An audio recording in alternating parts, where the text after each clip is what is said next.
There is a quiet in Gettysburg that is unlike any other place in America. The town rests among Pennsylvania's rolling hills framed by farmlands and old stone walls. On summer days, sunlight warms the tall grass and the air hums with cicadas. On autumn nights, fog drifts low across the fields, cloaking cannons and monuments in pale shrouds. To the unknowing visitor, it is picturesque. But for those who linger, who walk the ridges at dusk, or stand alone among the silent markers after midnight, there is something heavier here. The quiet presses in, the air thickens, and the ground itself seems to whisper. Locals will tell you, Gettysburg is not just a battlefield, it is a grave without end. More than 50,000 men were killed, wounded, or went missing here in just 3 days of fighting. It was the single bloodiest battle of the American Civil War, and the soil still holds the remains of those who never went home. And where the dead remain unsettled, the living cannot help but see their shadows.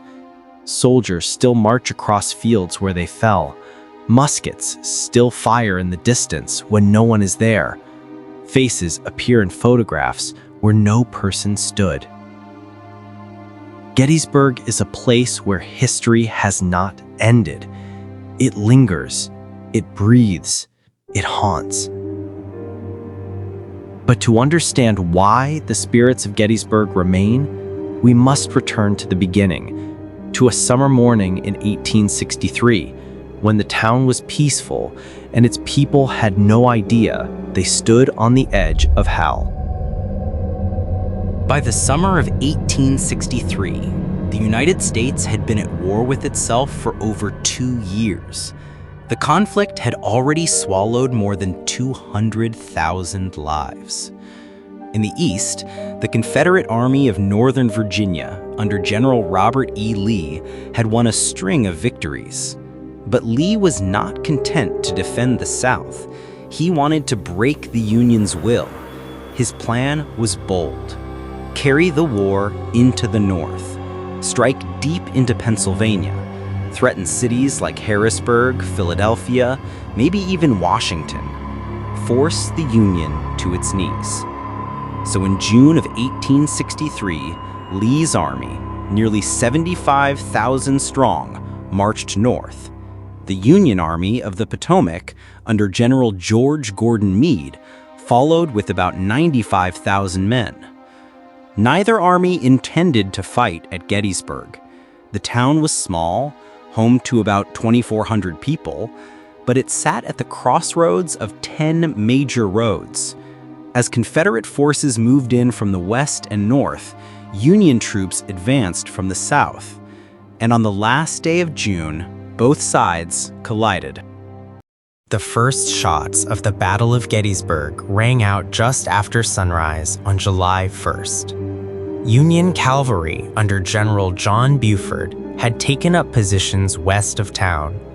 They spotted Confederate infantry approaching along the Chambersburg Pike. Buford knew the high ridges south of Gettysburg, Cemetery Hill and Cemetery Ridge, were the key to victory. If the Union could hold them, they might survive. But to buy time, Buford's men had to hold off the Confederates until reinforcements arrived. The sound of gunfire echoed through the quiet farmland. Farmers dropped their tools. Children ran indoors. The people of Gettysburg listened as their town became the center of a storm.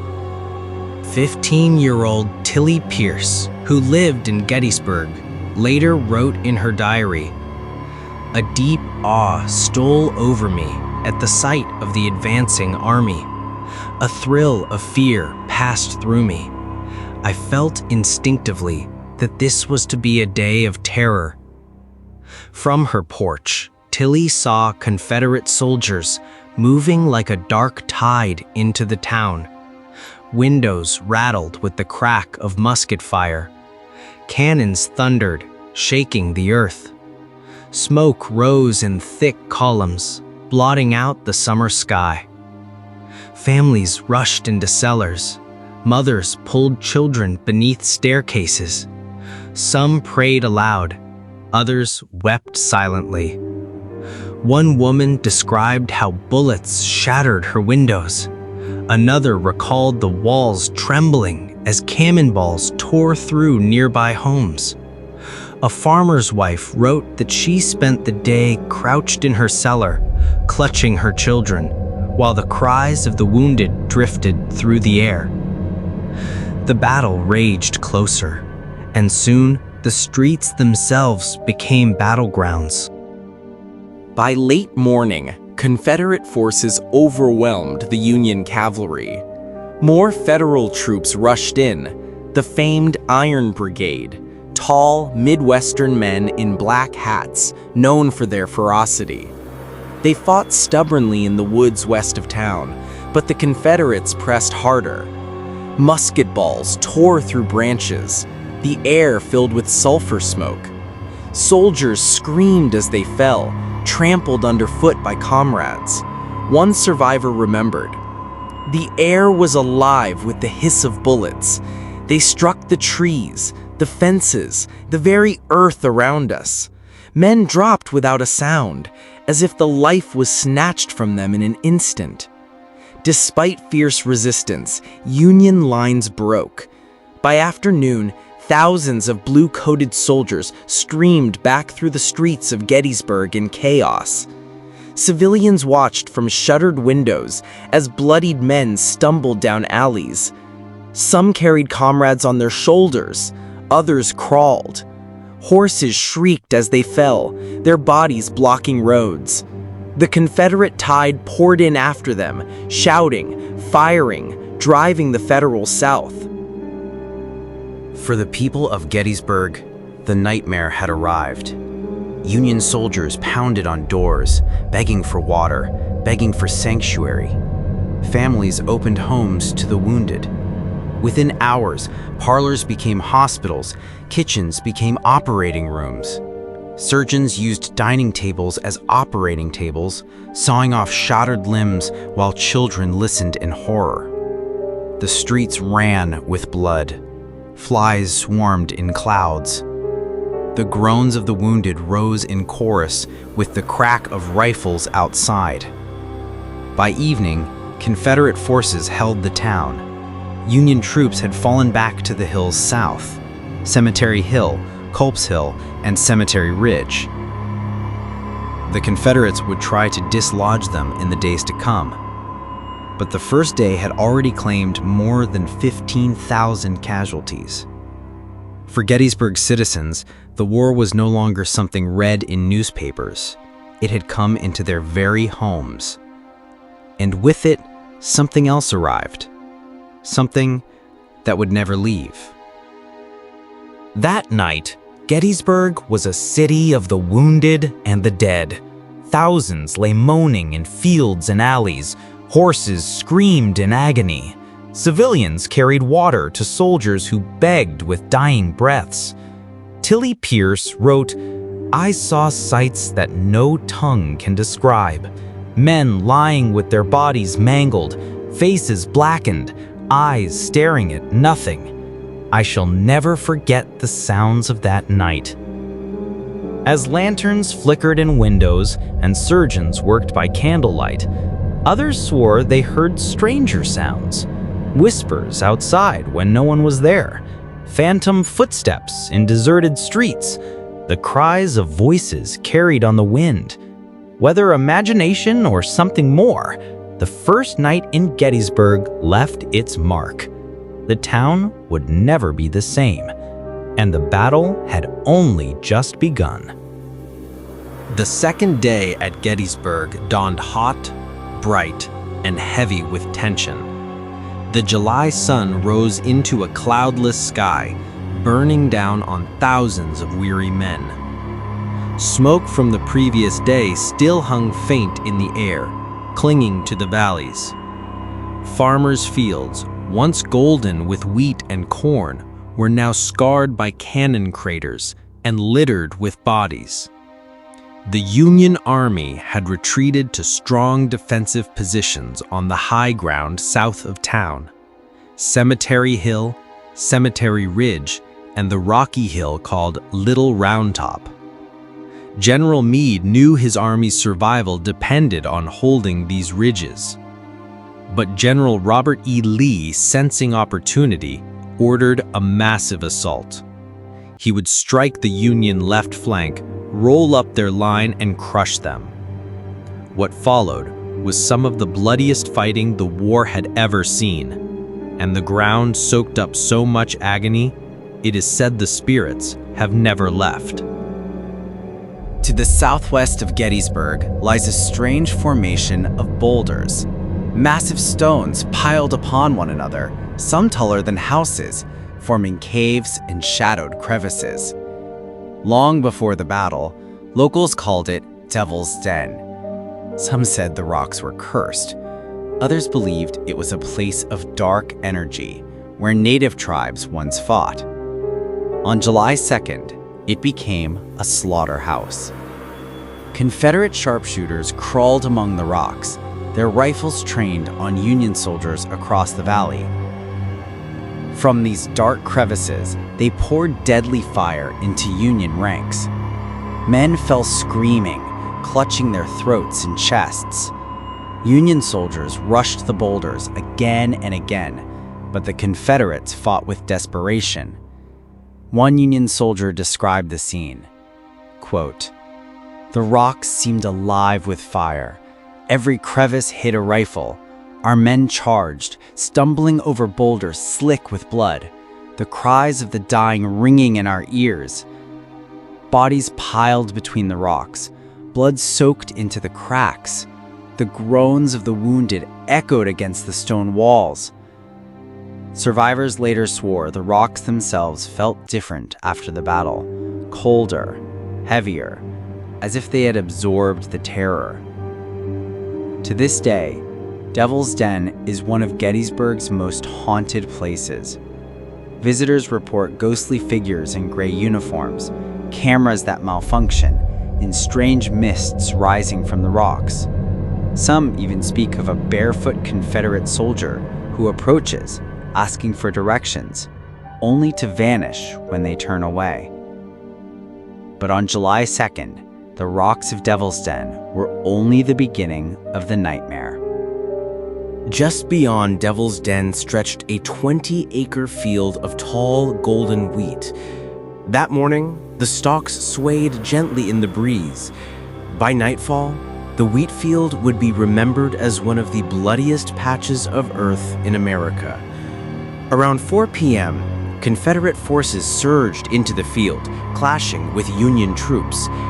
The fighting raged back and forth for hours. Men charged, fired, and fell in waves. The smoke grew so thick that soldiers could barely see more than a few yards ahead. One survivor remembered, "The field was a boiling cauldron of fire and smoke. Men fired blindly, bayonets clashing, the air filled with screams. You could not tell friend from foe until the steel struck flesh." By the time darkness fell, the wheat field had changed hands 6 times. Nearly 4,000 men were killed or wounded here in a matter of hours. The wheat, once golden, was trampled and stained red. Bodies lay in twisted heaps, some stacked 3 deep. Birds fell silent. Even the wind seemed to hush. Farmers who returned weeks later wept at the sight. One called it a field of death, not wheat. It is said the wheat field is cursed by the agony of that day. Visitors report hearing musket fire at dusk or phantom voices calling out in pain. Paranormal investigators have captured recordings of drums and orders shouted in southern accents. Some tourists collapse without warning, later saying they felt a bayonet press against their chest. If ever a piece of earth could hold on to death, it is this place. On the Union left stood a peaceful grove of peach trees, their branches heavy with summer fruit. By evening, the orchard was transformed into another killing ground. Union artillery was stationed here, blasting Confederate troops as they advanced. In response, Confederate cannons unleashed thunderous fire. The orchard became a storm of iron. Tree limbs snapped, fruit splattered to the ground, mingling with blood. Horses shrieked as shells tore them apart. Soldiers were hurled through the air by explosions. One Confederate soldier wrote in his diary, "The peach trees were shredded. Limbs rained down with the screams of men. It seemed as though the very earth split apart beneath us." By nightfall, the peach orchard was littered with shattered cannon wheels, broken muskets, and the bodies of hundreds of men. The sweet scent of peaches mixed grotesquely with the stench of blood and gunpowder. Witnesses say that long after the war, locals would not eat fruit from those trees. They said it tasted of iron. Today, the orchard is quiet again, but visitors claim the air still carries a faint scent of smoke. Some say they hear distant cannon fire or see soldiers stumbling among the trees, bleeding from wounds that never heal. As the battle raged in the wheat field and peach orchard, Confederate forces pushed toward the rocky hill called Little Round Top. The hill was crucial. If the Confederates captured it, they could sweep behind Union lines and destroy the army. The Union left flank would collapse. Union Colonel Joshua Lawrence Chamberlain and his regiment, the 20th Maine, were ordered to hold the hill at all hazards. Wave after wave of Confederates charged up the slope. The 20th Maine fired until their ammunition was nearly gone. Men tore open cartridge boxes of the dead, desperate for more rounds. Still, the enemy came on. Chamberlain realized they could not hold much longer. He made a desperate choice, a bayonet charge. He shouted the order, and the exhausted men of the 20th Maine fixed bayonets and rushed downhill in a wild roar. The Confederates, stunned, broke and fled. Little Round Top was saved, but the ground was carpeted with bodies. The cries of the wounded drifted across the rocks into the night. One soldier later wrote, "The rocks ran with blood as if they were rivers. The air was so thick with smoke we could not see the stars. I shall never forget the sound of bayonets striking flesh." Today, Little Round Top is peaceful with breathtaking views. But rangers and visitors often report strange occurrences: phantom soldiers who vanish when approached, ghostly hands tugging at uniforms, sudden cold winds even in summer. Some reenactors say they've received cartridges from a soldier in perfect uniform, only to realize moments later that he was not part of their group, and that the cartridges were genuine 1863 rounds. The spirits of Little Round Top, it seems, still guard their hill. As the sun set on the second day, the fields of Gettysburg were transformed into a vision of hell. Fires burned in the distance, casting flickering light over the mangled bodies. The cries of the wounded filled the darkness.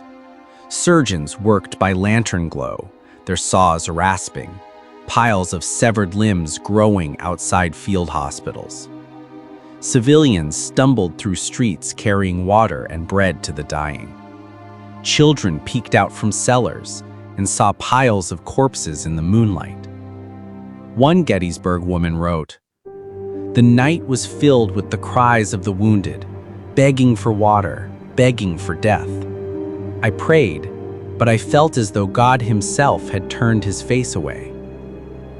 By the end of July 2nd, another 20,000 men were dead, wounded, or missing. The Union lines bent but held. The Confederates prepared for one final desperate assault. And the land, Devil's Den, the wheat field, the peach orchard, Little Round Top, drank in so much pain and blood that the echoes would never fade. The morning of July 3rd dawned strangely quiet. The hills and ridges of Gettysburg lay shrouded in a thin mist. The air was heavy, almost suffocating, carrying the stench of powder, blood, and decay. Crows circled above the fields, cawing harshly as if mocking the wounded who still groaned where they had fallen the day before. For 2 days, the armies of North and South had torn each other apart. Devil's Den, the wheat field, the peach orchard, Little Round Top, all had been soaked in blood. More than 35,000 men were already dead or wounded. But Robert E. Lee was not finished. He believed one final crushing blow could break the Union lines. That morning, Lee ordered the largest infantry assault of the war. 15,000 Confederate soldiers, drawn from 3 divisions under Generals Pickett, Pettigrew, and Trimble, would march across a mile-wide open field toward the center of the Union line on Cemetery Ridge. It was a plan both daring and desperate. Union artillery lined the ridge. Union rifles waited behind stone walls. The Confederates would be marching into the jaws of death. But Lee had faith, and his men, though weary, believed in him. Before the infantry advance, Lee ordered a massive bombardment, the largest ever seen on the continent. Around 150 Confederate cannons roared to life, shaking the ground like an earthquake. The sky turned black with smoke. The thunder rolled for nearly 2 hours.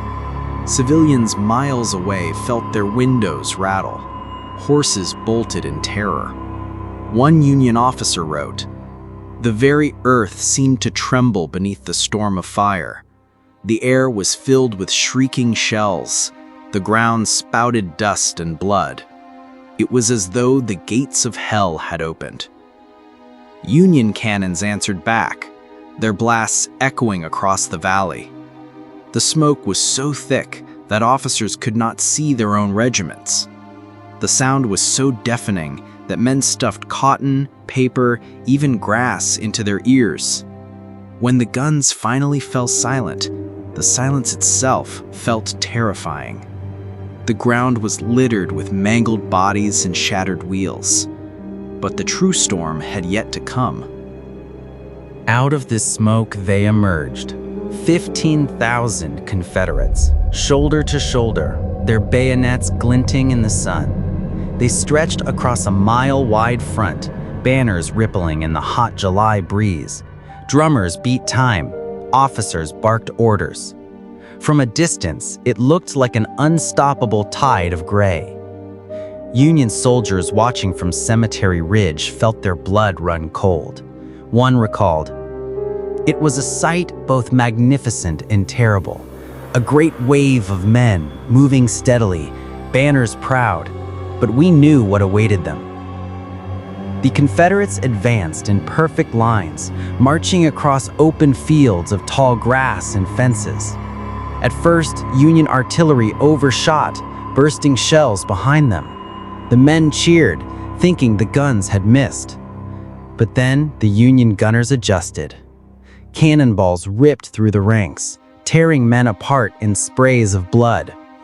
Shells exploded overhead, raining iron. Whole companies vanished in thunderclaps of fire. Still, they came on. As the Confederates drew closer, Union rifles opened fire. The crack of thousands of muskets echoed like a tearing of the sky. Men dropped by the dozens, their lines shredded. Officers shouted for order. Soldiers stepped over the dead and kept marching. One Confederate survivor wrote, "The air was alive with lead. Men fell like wheat before the scythe. Still we pressed forward, though every step brought us closer to death. The march became a run. The fences along the field slowed them down, forcing soldiers to climb while bullets tore through their ranks. Bodies piled along the rails. Union soldiers behind the stone wall on Cemetery Ridge poured volley after volley into the oncoming tide. Muskets grew so hot they burned hands. The smoke was so thick that men coughed black. Still, they fired, reloaded, and fired again. The Confederates reached within yards of the wall. Bayonets clashed. Men grappled hand to hand, stabbing, striking with rifle butts, clawing at each other in desperation. For a moment, it seemed they might break through. At the center of the line, Confederate General Lewis Armistead led his brigade forward. Hat on the tip of his sword, he urged his men over the wall. Union troops surged to meet them.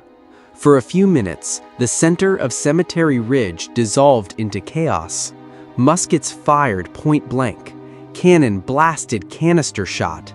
Tin cans filled with iron balls, turning men into shredded heaps. Armistead himself was shot down, mortally wounded, his blood soaking the ground. Around him, his brigade collapsed. This point, where Confederate soldiers briefly breached the Union line before being driven back, became known as the high water mark of the Confederacy.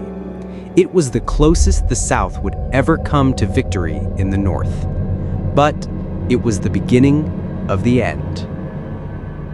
The Union counterattack surged forward, overwhelming the shattered Confederate lines. Soldiers in gray dropped their rifles and fled. Others threw themselves to the ground, begging for mercy. The open fields that had been so proudly marched across were now a scene of utter carnage. Men writhed among the trampled grass, their cries filling the valley. Horses screamed in agony. Drummers lay broken beside their shattered drums. Of the 15,000 men who began Pickett's charge, more than 7,000 were dead or wounded within an hour. Entire regiments had been annihilated. One Confederate division lost over 60% of its men. General George Pickett, whose name would forever be tied to the charge, wept openly. When Lee ordered him to rally his division, Pickett choked out, "General, I have no division now." As the sun sank on July 3rd, silence fell again. But it was not the silence of peace. It was the silence of exhaustion, grief, and horror. The fields between Seminary Ridge and Cemetery Ridge were carpeted with bodies. Some lay twisted in grotesque shapes, arms outstretched as if reaching for home. Others clutched letters from wives and children, never delivered. The grass was red and trampled flat. The air stank of iron, smoke, and decay. A Union soldier later wrote, "The cries of the wounded were unbearable. Men called for mothers who would never come, for water that could not be brought. The night was filled with a chorus of suffering." Lee's gamble had failed. The Confederate Army would retreat from Gettysburg the next day. The Union had won, but at an unspeakable cost. The 3 days of Gettysburg left more than 51,000 men dead, wounded, or missing. So many bodies lay unburied that the stench carried for miles. Farmers plowing their fields years later still unearthed bones and bullets. And perhaps it is no wonder that the ground has never been quiet since. Visitors say that on summer nights, when the air is still and the moon is high, you can hear the rumble of cannon fire across the fields where Pickett's men marched. Phantom soldiers in torn gray uniforms are seen staggering across the grass, their mouths open in silent screams, their eyes fixed on the ridge they never reached. The land itself seems to replay the agony over and over, as if the battle never truly ended. Dawn rose on Gettysburg beneath a heavy sky. Rain began to fall, a slow, steady drizzle that turned the fields to mud and washed streams of blood into the creeks. The battle was over, but the town had become a graveyard. Corpses covered the hills, ridges, and meadows as far as the eye could see. Horses lay bloated in the sun, their eyes already picked at by crows. Wounded men crawled through the mud, begging for water, their cries echoing across the valley. A Union soldier wrote, "The horror of that field is beyond description. The dead lie in rows, in heaps, in ditches, in fences. The stench is sickening, the cries of the wounded unendurable. No man who saw it will ever forget." For the 2,400 civilians of Gettysburg, the nightmare was just beginning. During the battle, most townsfolk had hidden in cellars, listening to the roar of cannon overhead. Now, emerging into daylight, they found their streets shattered, their homes riddled with bullets, their yards filled with bodies. Houses had become hospitals. Every barn, church, and school overflowed with the wounded. The smell of chloroform and blood hung in the air. Doctors worked without rest, hacking off limbs by the dozen. Piles of arms and legs grew outside operating tents. A young girl, Tilly Pierce, who was only 15 at the time, remembered, "I saw men lying in every condition, the dying mingled with the dead. My own home was filled with strangers, wounded soldiers groaning in every room. The sight and sound haunt me still."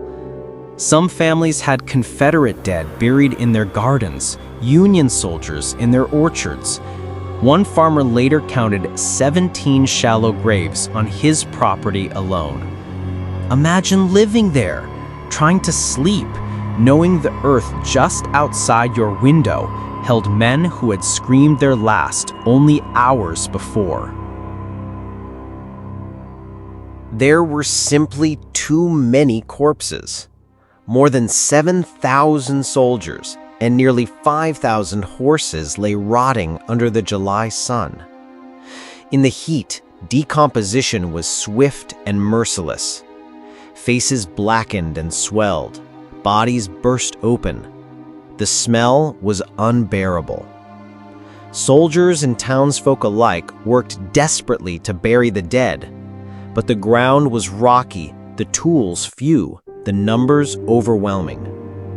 Many graves were shallow, hastily dug trenches that barely covered the bodies. Coffins were impossible to find. Most dead were laid directly into the earth, often several at once, with nothing to mark their names. In some cases, only a blanket or a thin layer of soil covered them. Rain soon washed the dirt away. Days later, arms and legs jutted back out of the ground. Wild dogs and pigs began to dig at the shallow graves. Children stumbled upon skulls in the fields where they played. It was a place of restless dead. It did not take long for the townspeople to speak of strange happenings. In homes turned into hospitals, residents swore they heard the cries of men long after the last wounded had been carried away. Bloodstains reappeared on wooden floors no matter how hard they scrubbed. Lanterns flickered without wind.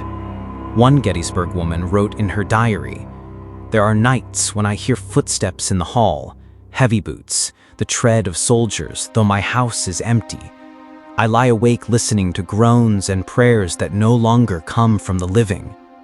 Farmers crossing the wheat field at dusk claimed they heard musket fire, faint but unmistakable, echoing across the tall grass. At Devil's Den, children whispered of a gray soldier who appeared on the rocks, pointing silently toward Little Round Top before vanishing. These were not isolated tales. They grew, multiplying as the months passed. And soon, Gettysburg became known not only as the bloodiest battlefield of the Civil War, but as one of the most haunted places in America. Devil's Den, a chaotic jumble of boulders at the base of Little Round Top, was a killing ground. Sharpshooters hid among the rocks. Men died in heaps, their bodies tumbling into crevices that still smell of gunpowder on hot days. Here, the most famous ghost story of Gettysburg was born, the lost Confederate soldier. For over a century, visitors have reported meeting a ragged man in a gray butternut uniform, barefoot and gaunt. He appears suddenly among the rocks, often pointing toward the ridge as if giving directions. His words are strange, thick with an old Southern drawl. Photographers in the 1970s swore he approached them, smiling, posing for a picture, only to vanish when they lowered their cameras. Tourists describe asking him for directions, only to find no footprints where he stood. Park rangers themselves have quietly admitted that they avoid Devil's Den after dark. They say the air grows unnaturally cold there, even in July. Cameras fail, batteries drain, and sometimes you can hear the sharp crack of rifles echoing from the rocks, though no one is there. The wheat field is perhaps the most cursed ground in Gettysburg. In just a few hours on July 2, the field changed hands 6 times.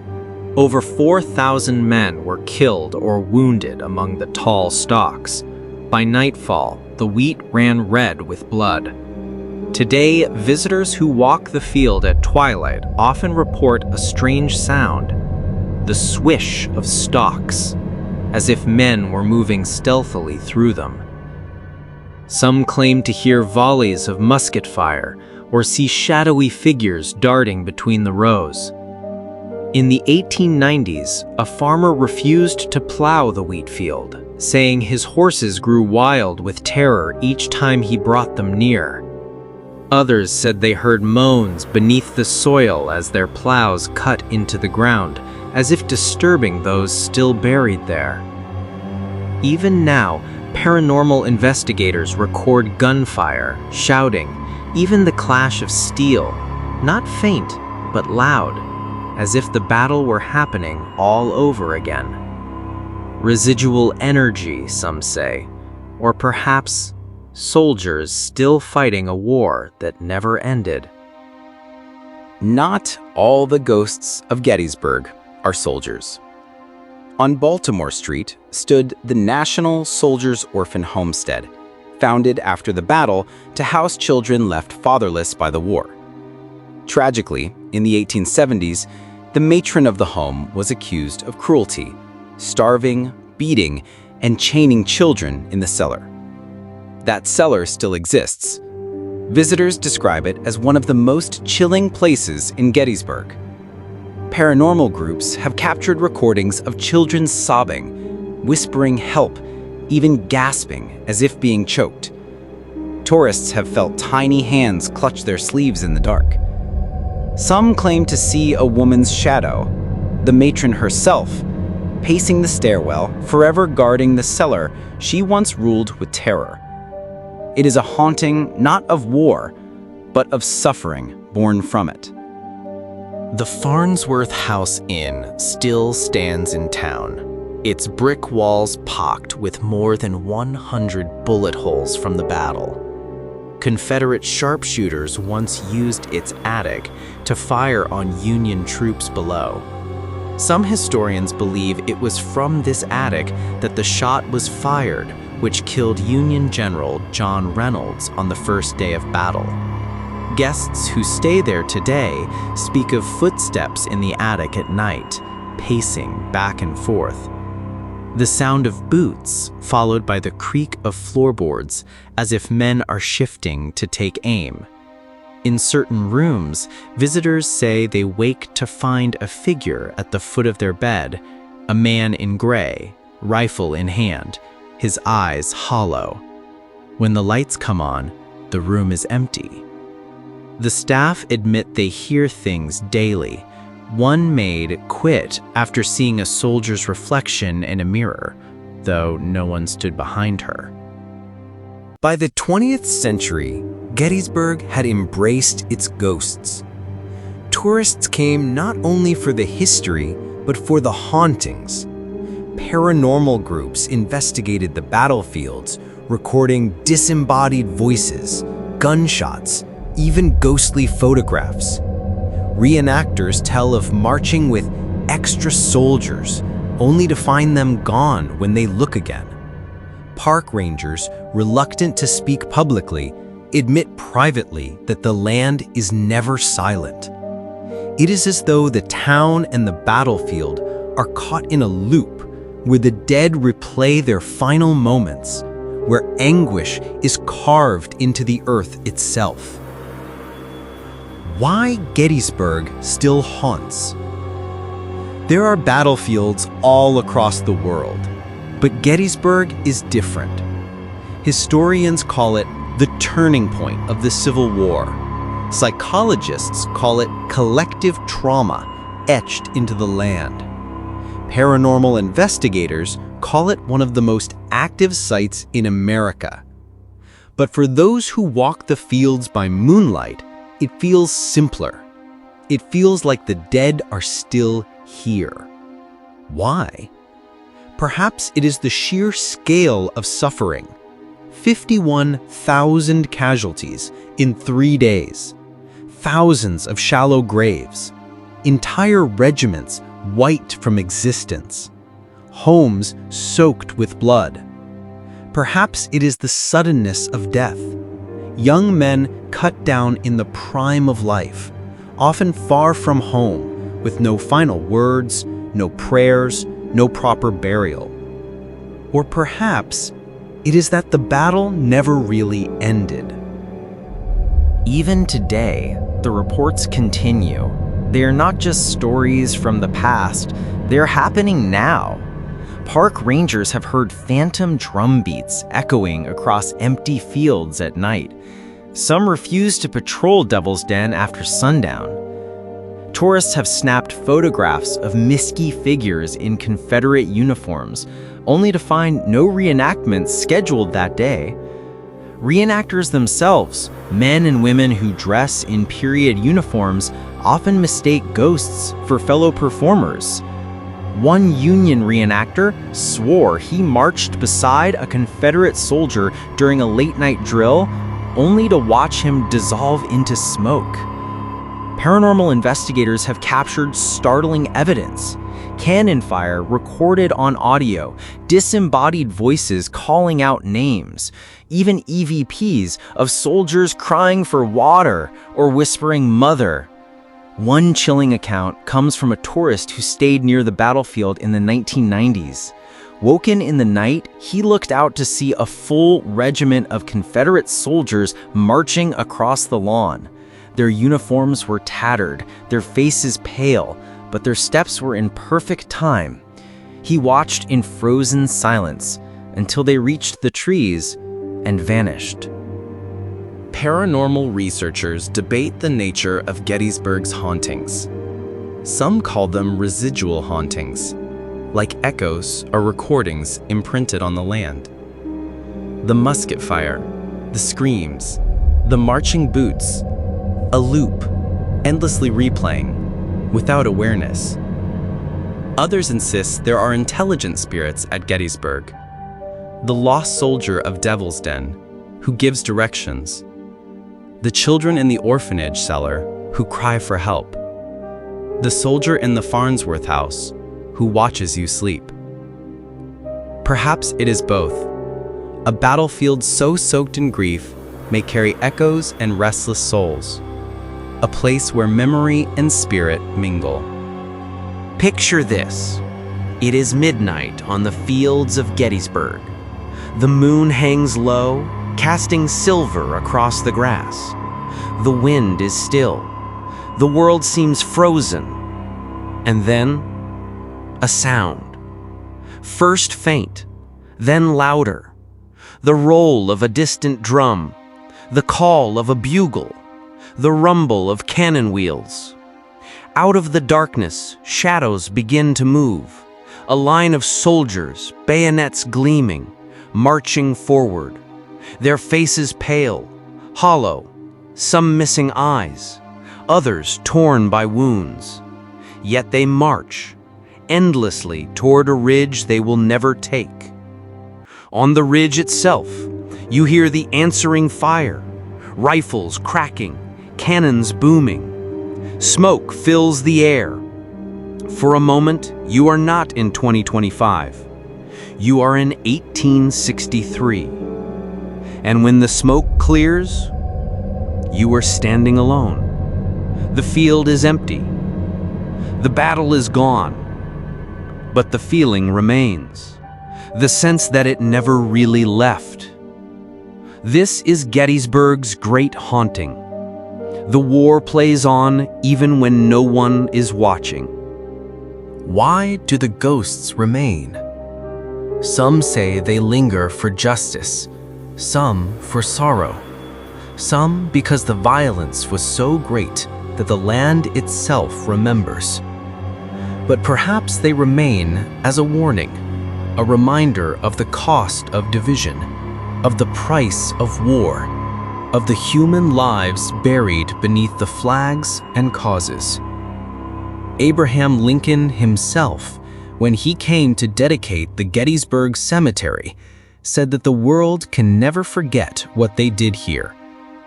And maybe that is true, not only in memory, but in spirit. Because here on these fields, the fallen have not been forgotten.